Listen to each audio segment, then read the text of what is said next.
ચાલો બાળકો, આજે આપણે સંસ્કૃતનો પાઠ પહેલો સંવદધ્વમ ચાલુ કરીશું. હવે આ પાઠમાં વિષય વસ્તુ શું છે કે ભાઈ આ પદ્ય પાઠના 5 શ્લોક છે. એમાં જે પ્રથમ 3 મંત્રો આપ્યા છે એમાં પ્રાર્થના છે. હવે આ ઋગ્વેદ જે આપણો ગ્રંથ છે, આપણા જે વેદમાંનો એક ઋગ્વેદ છે, એના મંત્રમાં વ્યવહારિક ઉપદેશ, યજુર્વેદના બીજા મંત્રમાં દુર્ગુણોને દૂર કરવાની પ્રાર્થના અને ત્રીજા અથર્વવેદના મંત્રમાં પારિવારિક જીવનના આદર્શની વાત કરવામાં આવી છે.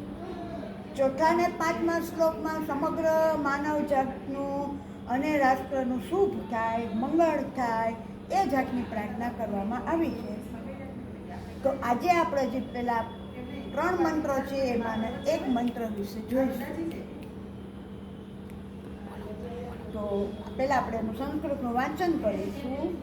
પૂર્વે યથા સંસંજાનાનાઃ દેવાઃ ભાગમ ઉપાસકે સમગચ્છત્વં સમવદત્વં વહઃ મનાસી સમજાનતામ. હવે અર્થ શું કહે છે, અનુવાદ શું કહે છે, પહેલાં આપણે બધાના શબ્દ જ જોવા પડે કે પૂર્વે એટલે અગાઉ, કે પહેલાંના જે થઈ ગયેલા હોય કે, યથા એટલે જેમ કે જે પ્રમાણે, જાના નામ એટલે સારી રીતે જાણ, જાના નામ મીન્સ જાણતા, પણ સમજાના નામ એટલે સારી રીતે જાણતા. ભાગમ એટલે યજ્ઞના ભાગમાં અથવા તો યજ્ઞમાં ઉમેલા હવિષ્યને, ઉપાસકે એટલે સેવે છે.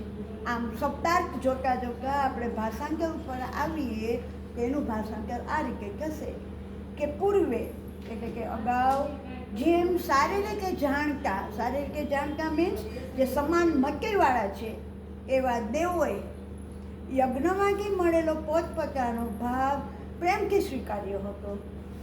કેમ દેવો પણ જો એ રીતે પોતપોતાનો ભાગ સ્વીકારવા તૈયાર હોય તો આપણે તો બધા મનુષ્યો છીએ, તો આપણે બધાએ સાથે ચાલવાનું મીન્સ સંગઠિત થવાનું, સાથે બોલવાનું એ મીન્સ એક સરખા એક સમાન વિચાર પ્રગટ કરો અને તમારા મન એક સરખા બની રહે, આવી ભાવના આ શ્લોકમાં કરવામાં આવી છે.